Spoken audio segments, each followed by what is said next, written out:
tugas kita kan ya, mengadvokasi masyarakat, kita sampaikan kepada pemangku kebijakan. Dalam hal ini adalah Gubernur Banten kan.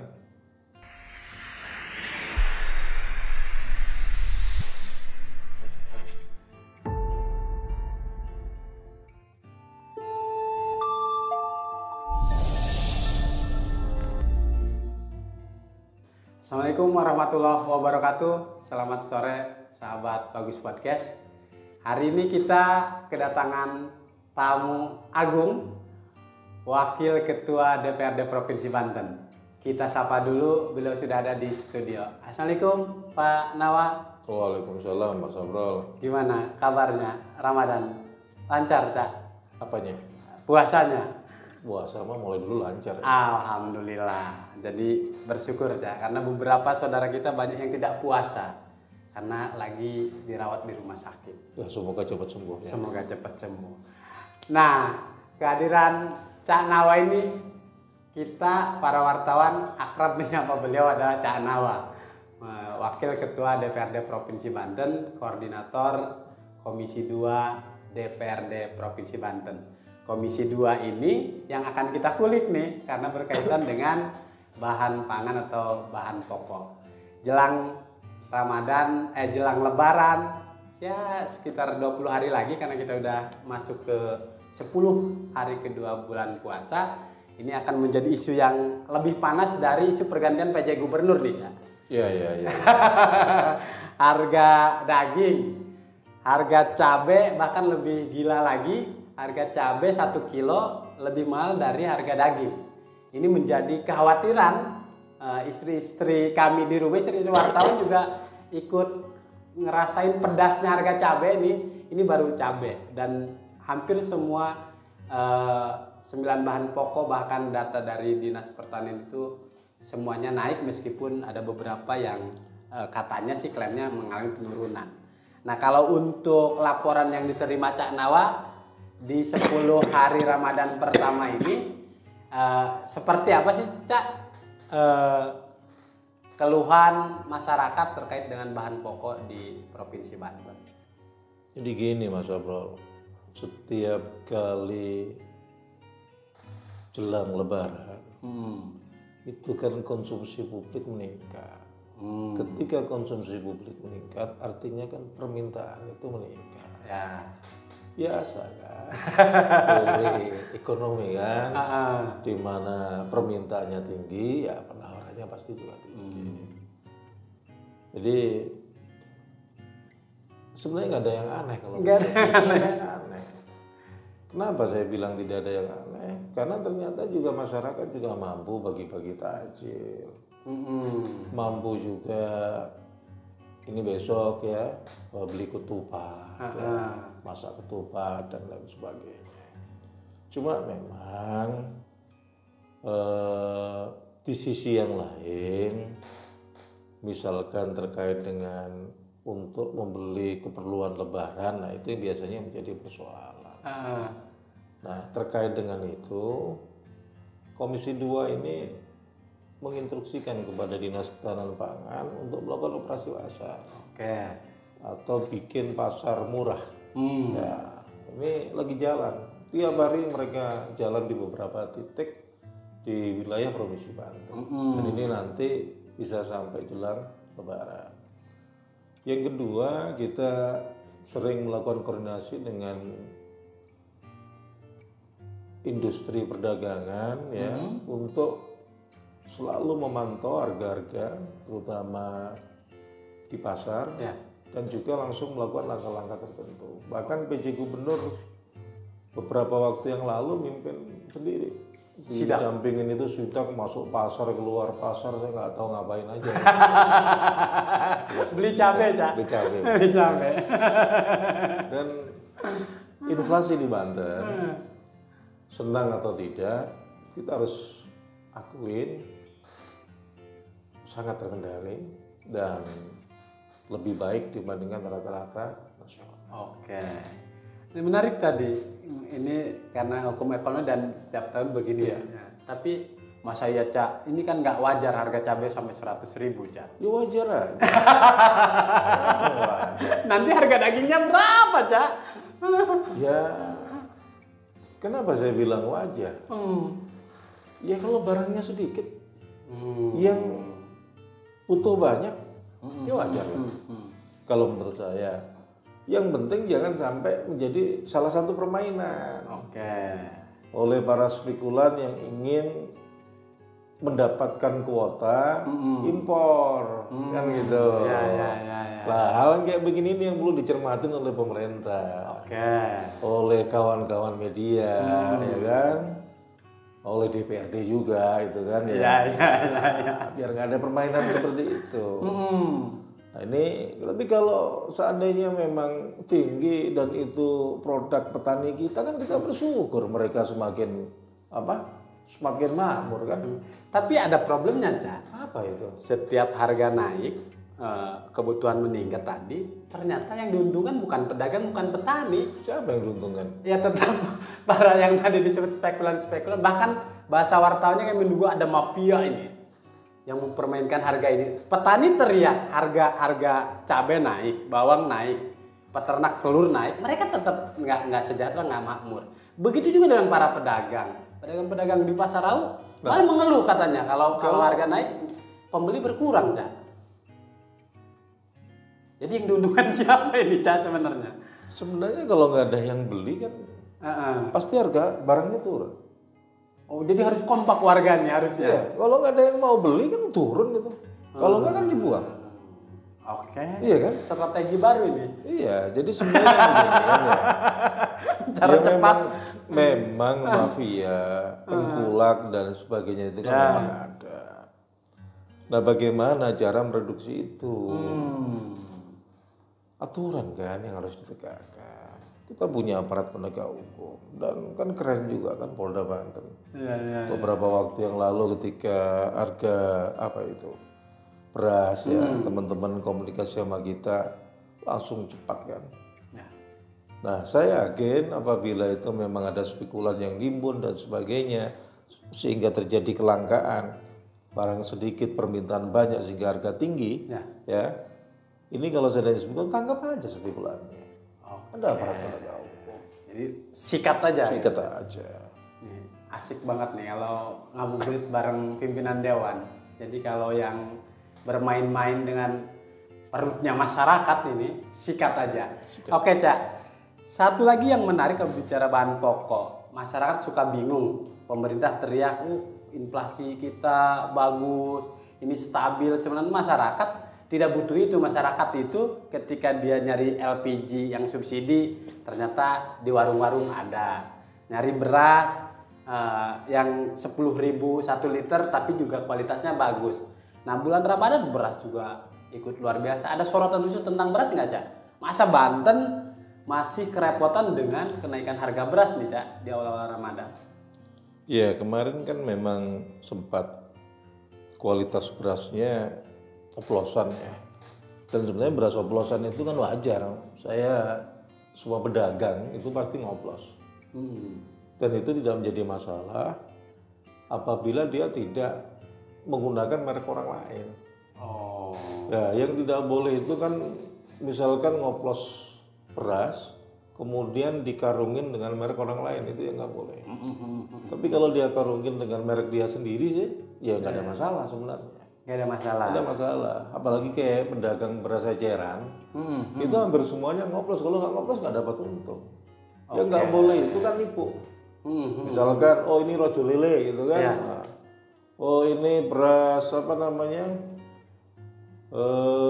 Beras apa itu yang gambarnya ayam itu kan? Ada itu kan, ada gambar ayam, gambar apa? Itu nggak boleh. Tapi kalau dia sampaikan ini beras saya enak Bu, enak, mau beli nggak ada masalah. Karena kalau nggak dioplos nggak akan dapat untung. Nah, Banten ini klaim PJ Gubernur untuk beras kita nggak perlu khawatir, lebih dari cukup. Dijamin berarti ya.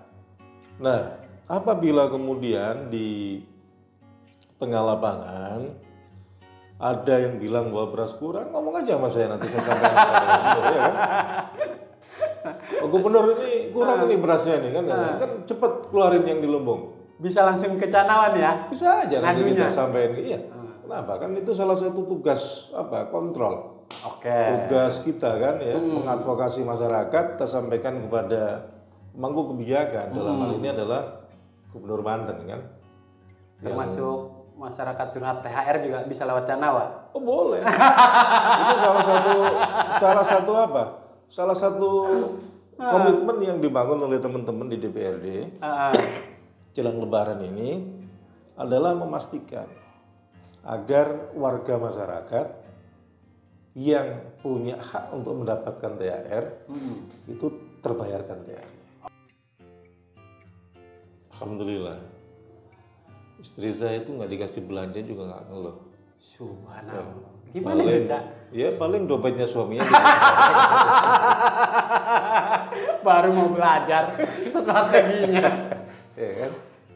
Karena saya sama dia mah gak ada jarak ya namanya suami istri. Jadi kalau orang lain kan pamali buka dompet suami, kalau saya gak ada masalah, ambil buka. Karena kan nggak perlu ada yang dirahasiakan. Nggak ada yang perlu dirahasiakan dengan istri. Dan begitu juga dengan uang rakyat di Pemprov Banten aja ya. Ada kewajiban publik. Kewajiban kita ada undang-undang keterbukaan publik. Bahwa publik berhak tahu lah apa yang terjadi, terutama dalam proses pengambilan kebijakan maupun ketika sudah jadi kebijakan. Publik harus tahu. Karena kalau tidak, maka itu akan mengakibatkan program yang sudah dibangun tidak akan pernah berhasil. Oke. Nah, saya perlu pancing dengan keluarga dulu, biar suasana Ramadannya lebih kelihatan terintegrasi dengan suara rakyat. Yang masuk lebih jauh adalah, Cak, tadi dibahas soal operasi pasar atau pasar murah. Amatan beberapa wartawan kami di lapangan, justru mayoritas setiap operasi pasar justru penerima manfaatnya malah ASN lagi tuh, Cak. Wah. Ada catatan khusus nggak Bang begini nih, biar tepat sasaran, Cak? Ini mungkin bisa jadi karena terkait dengan akses ya. Akses publik dalam meminta operasi pasar. Jadi kalau teman-teman media tahu ada nih kebijakan operasi pasar, teman-teman media boleh dong mengadvokasi warga lingkungan di mana supaya di situ menjadi salah satu tempat pemerintah daerah melakukan operasi pasar atau pemerintah daerah membuat pasar atau pasar murah. Itu diperbolehkan. Diperbolehkan. Elemen masyarakat diperbolehkan. Nah mungkin selama ini kenapa ASN yang dapat, mungkin ASN yang endorse. ASN yang endorse. Wartawan nggak endorse. Wartawan nggak endorse. Endorse saja, nggak ada masalah. Nggak ada masalah. Nggak ada masalah. Nah, oke, siap. Kalau soal operasi pasar yang tadi, ini berarti pencerahan baru buat warga, kelompok masyarakat. Kita ternyata bisa mengusulkan. Tapi yang jadi problem setiap pasar murah misalnya, yang diteriakan sekarang harga minyak yang mahal. Kadang-kadang ini disorot oleh pemerintah di pasar murah, tiba-tiba telur naik. Ini tim Pemprov sendiri nih soal ini ada catatan, Cak, dari Komisi 2? Kan gini, pasar itu kan punya hukum sendiri. Pemerintah itu kan hanya mampu melakukan pengamatan, terus kemudian mencoba untuk melakukan rekayasa agar sesuatu yang tidak baik ya itu tidak sampai terjadi, kan sebenarnya itu. Kita nggak bisa ngatur pasar, itu nggak bisa karena pasar punya hukum sendiri. Nah disitulah maka ada istilah operasi pasar, ada istilah pasar murah. Ini kan sebenarnya intervensi pemerintah daerah dalam rangka untuk melakukan pengendalian harga-harga, kan seperti itu, Mas. Nah persoalannya kadang-kadang tim monitoringnya ya sudah memberikan laporan, tapi anggarannya nggak ada untuk melakukan operasi pasar segala macam, kelamaan kan. Nah, ini biasanya yang terjadi begitu. Nah, kalau kita lihat dari postur anggaran, misalkan di Dinas Ketahanan Pangan atau di industri perdagangan misalkan, ini memang masih jauh api dari panggang untuk mendapatkan situasi dan kondisi yang ideal. Cepat bertindak ya dalam rangka untuk pengendalian harga-harga supaya tidak liar. Oke. Seperti itu, Mas. Oke, berarti kuncinya di sana. Sapro ingat diskusi dengan teman-teman mahasiswa pertanian. Mahasiswa pertanian bilang ada beberapa komoditas pangan yang haram sebenarnya naik harganya. Mau itu jelang Lebaran, Ramadan, pergantian tahun. Karena bisa disediakan oleh pemerintah daerah. Cabai, tomat, sayur-sayuran. Itu nah, catatan yang bilang haram naik itu bid'ah dhalalah. Iya. Ya boleh lah, harga-harga naik itu boleh. Yang penting terkendali, masyarakat terjangkau. Jadi gimana Cak? Kenapa cabai nggak boleh naik? Kenapa tomat nggak boleh naik? Kan kasihan pedagang cabai, kasihan petani cabai, ya kan? Ya boleh-boleh saja lah. Kalau pingin nggak naik, ya kan nggak mungkin juga, karena kan pemerintah juga nggak bisa melakukan kegiatan bertani. Yang bertani ini kan masyarakat. Pemerintah hanya memberikan fasilitasi kan. Fasilitator. Nah, mahasiswa itu sudah menyindir program gerakan menanam di rumah. Berarti di Banten seolah-olah gagal. Ini perlu disorot oleh Komisi 2 Dinas Pertanian, Ketahanan Pangan. Kan bisa sebenarnya. 8 kabupaten kota semua warga dikasih bibit cabai, bibit tomat, nanam di pengarangan rumah gitu, Cak. Jadi terus nanti petani cabainya gimana? Petani cabainya khusus ke industri, Cak. Ini untuk kebutuhan masyarakat sehari-hari. Jadi gini sebenarnya kayak gitu kan nggak perlu diajarin. Jadi kan ada KWT ya, kelompok wanita tani, itu ada di mana-mana. Itu udah nanam cabai, nanam tomat ya, nanam juga tumbuhan yang obat-obatan ya dan sebagainya. Tetapi kalau itu kemudian dijadikan misalkan salah satu solusi untuk mencegah laju tingginya harga. Ya nggak bisa, kan harga itu naik itu kan karena permintaannya tinggi. Kalau permintaannya nggak tinggi kan enggak. Tetap hukum tapi kalau itu dipakai untuk mereka kebutuhan mereka sehari-hari bisa. Untuk nggak cukup juga. Sekarang kalau kita tanam 1 pot, 2 pot ya, pot bunga misalkan, nah itu ketika tumbuh itu berapa banyak? Apalagi model kayak Mas Teguh gitu yang doyan pedes, itu sekali nyambel habis itu kan. Nah besok bikin nyambel lagi kan mau beli dari mana? Ya kan? Jadi nggak masuk logika ke sana. Nggak masuk logika ke sana. Berarti dalam catatan DPRD Banten, Dinas Pertanian, Dinas Ketahanan Pangan, Disperindak sudah on the track selama 10 hari Ramadan. Jadi sebenarnya kan begini, mereka ini harusnya bicaranya itu lebih dalam lagi, bukan hanya sekedar terkait dengan Ramadan. Kalau kita lihat data BPS, lahan pertanian di Banten itu setiap tahun itu berkurang, usut. Nah itu harusnya menjadi salah satu concern daripada Dinas Pertanian. Karena kan begini Mas, membangun sebuah wilayah itu kan harus ada landasan filosofisnya, ada landasan historisnya, ada landasan akademisnya. Dari sisi historis, masyarakat pesisir di Banten ini kan hidup sebagai pelaut. Harusnya pembangunan yang mengarah kepada mereka agar kemampuan mereka melaut semakin tinggi. Begitu juga historisnya Banten ini kan banyak lahan-lahan persawahan, pertanian dan sebagainya.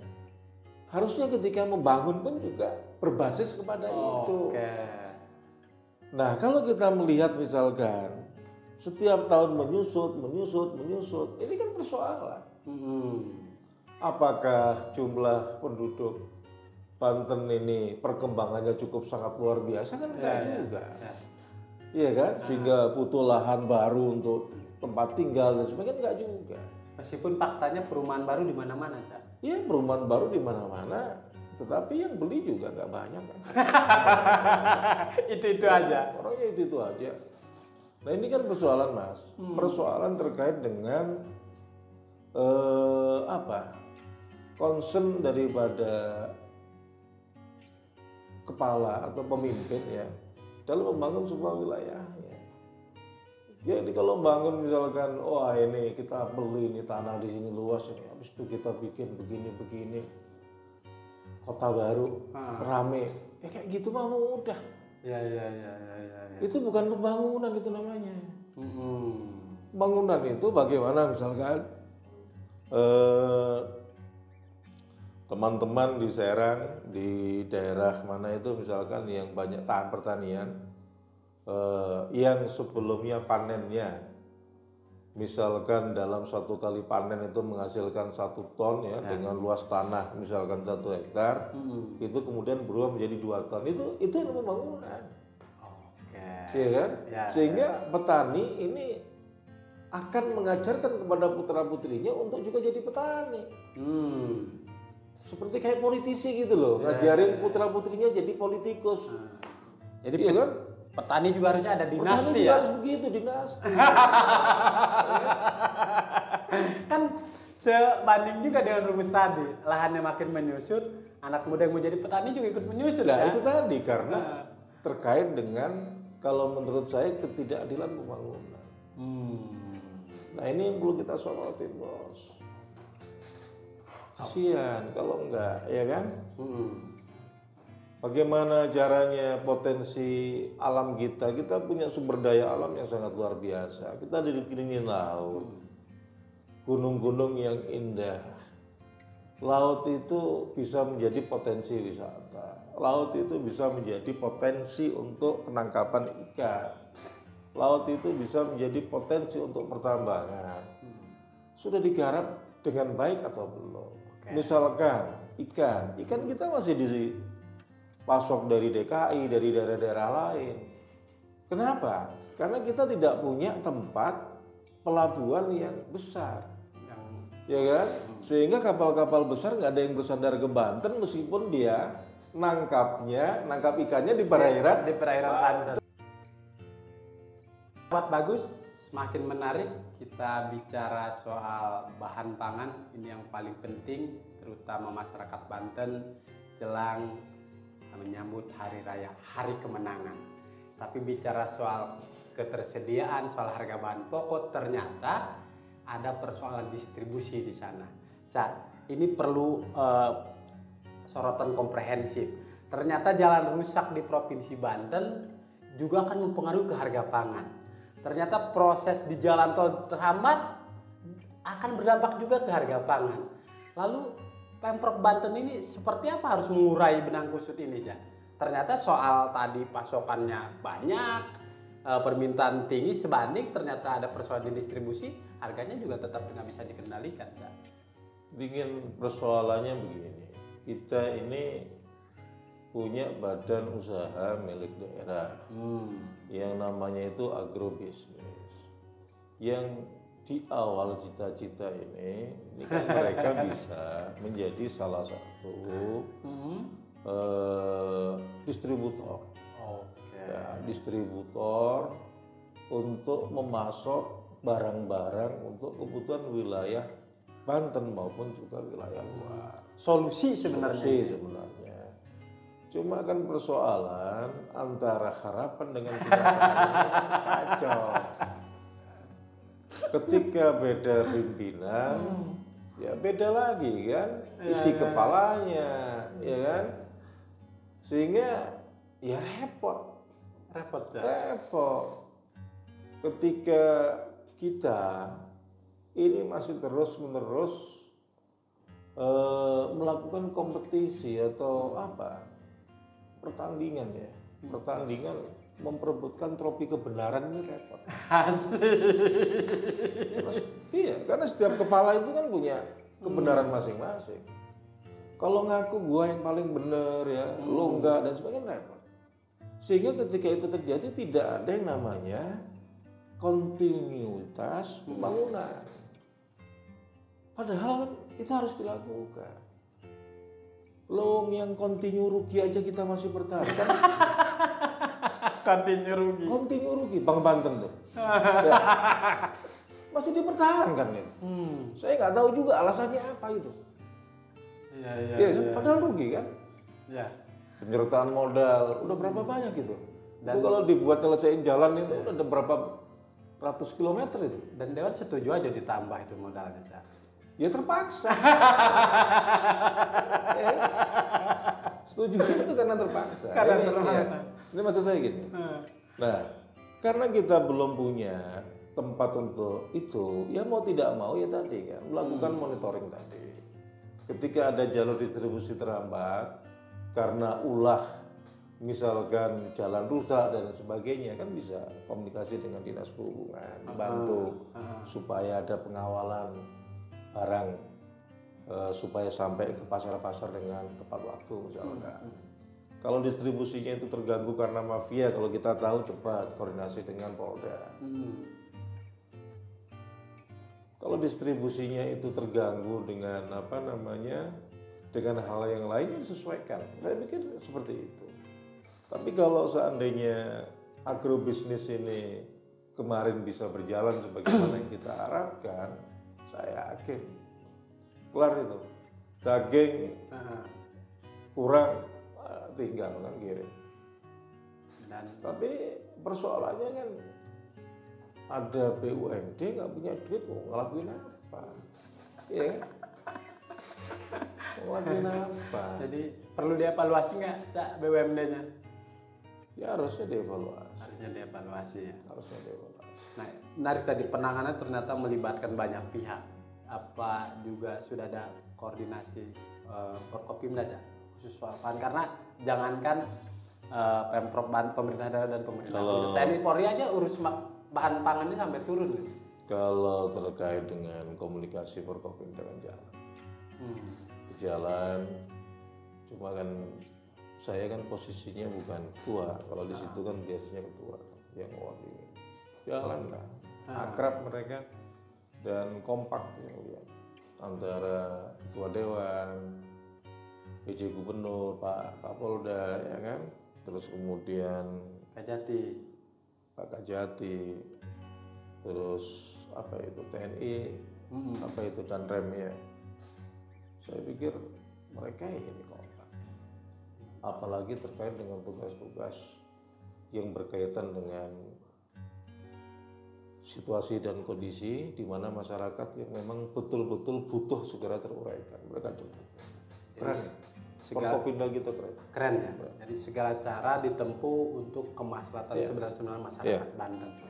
Cak, di dua pertanyaan terakhir soal bahan pangan, kita juga harus dorong masyarakat Banten juga untuk hidup berhemat, Cak. Jadi jangan sampai hanya teriak turunkan harga ini, tapi gaya hidup masyarakat kita juga selama ini bulan Ramadan malah sibuk pamer untuk dia buka dengan apa, dia belanja apa. Apa saran dari Cak Nawa untuk masyarakat Banten kita? Saya bukan kiai. Jadi kalau kita bicara tentang Ramadan itu, kan sebenarnya konsumsinya kan nambah. Orang tidak makan dari pagi sampai maghrib ya. Dari fajar sampai maghrib, tetapi konsumsinya nambah loh. Ada apa ini? Berarti ada sesuatu tradisi yang perlu untuk diperbaiki. Kalau kata kamu yang kader Banser kan mukhafadatul qadimu sholih wahdal jadidul aslah. Tradisi lama yang baik dipelihara, tetapi juga mengambil tradisi baru yang lebih baik. Kalau kita bicara tentang puasa itu kan menahan untuk tidak makan dan minum atau menahan dari membatalkan puasa. Kalau yang lain membatalkan dari yang tidak membatalkan puasa dan membatalkan pahala puasa misalkan. Nah, kalau kita puasa kemudian sekarang ini jam berapa ini Mas Bro? Sudah jam 5. Jam 5. Kita sudah berpikir nanti mau makan ini terkendali enggak ini pikiran kita? Sebenarnya kan enggak. Nah, itulah yang mengakibatkan konsumsi ya kita pada saat Ramadan itu jauh lebih tinggi dibandingkan di luar bulan biasa. Ramadan. Bukber aja maunya di mall. Ya. Berapa duit? Dan sayangnya dewan sama pejabat dilarang untuk bukber dan masyarakat saja. Kalau pakai anggaran APBD, kalau anggaran pribadi saya boleh, masa nggak boleh kita bersedekah? Berarti bisa bukber dengan Cak Nawa sore ini ya? Ya belum waktunya. Nanti sore boleh. Menarik tadi, Cak. Kuncinya ternyata Ramadan ini harus ada toleransi. Tetangga sebelah nggak masak, artinya ibu-ibu yang masak memberikan pada mereka yang tidak memasak untuk berbuka puasa. Baik Kak, sudah masih pengen ngobrol-ngobrol soal bahan pangan ini, tapi karena waktunya juga sudah bentar lagi kita mau buka puasa. Terima kasih sahabat podcast. Hatur nuhun Cak Nawa sudah mampir ke studio Bagus Podcast. Kita akan undang lagi para wakil rakyat berikutnya di Bagus Podcast. Terima kasih. Wassalamualaikum warahmatullahi wabarakatuh. Waalaikumsalam warahmatullahi wabarakatuh.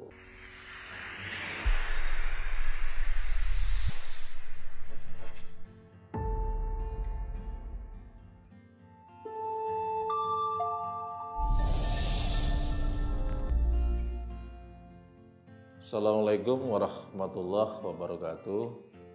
Saya Muhammad Nawasaid Dimyati, Wakil Ketua DPRD Provinsi Banten, mengucapkan selamat berbuka puasa untuk warga Banten yang menjalankannya.